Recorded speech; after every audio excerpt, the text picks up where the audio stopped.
Light waves.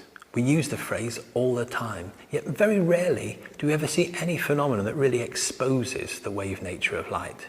Now this demonstration is designed to do exactly that.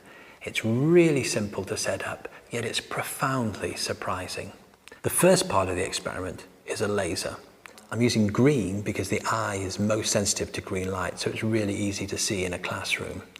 I'm using a laser pointer to make sure that it's eye safe. And I've arranged it so that if I twist it in the clamp, I can get the laser to come on and hold itself on. And now I'm going to shine the laser onto the second part of the experiment, that's the screen. You can see the path of the laser beam by just using a piece of paper. You can track the laser beam back towards the laser pointer by just moving it backwards and forwards. Or slightly more dramatically, you can just use a mister to spray some mist in the way and give it that James Bond effect. Now the third part of the experiment is simply a thin piece of wire. Now this wire is about 100 microns in diameter.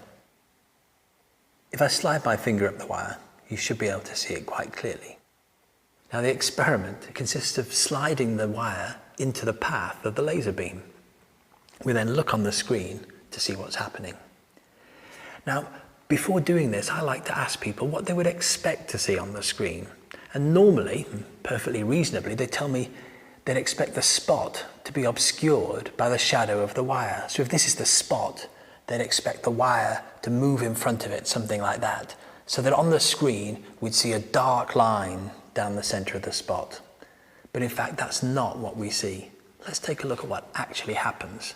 So I'm going to slide the wire across, and you need to be quite careful to get it. There we go. You should just be able to see here where the laser is shining over the wire. And on the screen, oh wow. If you look at the spot, you should be able to see that there's no dark line down it at all. It's still perfectly bright.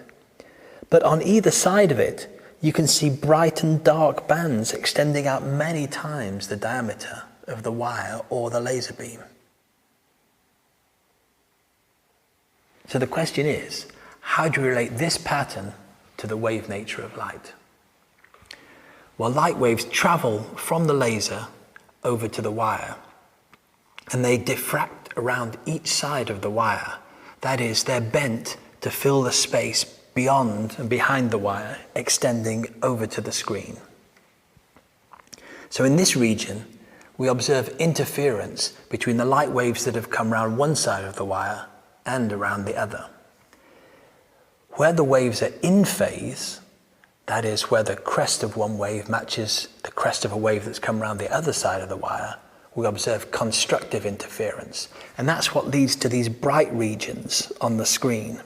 And it's what explains the absence of a shadow in the center. In this region, we've got constructive interference from light which has traveled around each side of the wire, because this point is exactly equidistant from either side of the wire.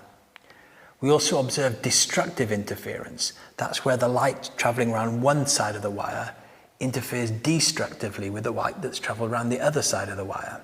And that's what leads to the pattern we see on the screen. Now, it's easy to get lost in the maths and the geometry that explain this pattern, but that's not the point. The key point here is that it's impossible to understand this phenomenon without appreciating that light has a wave nature. And that is what makes this demonstration so important.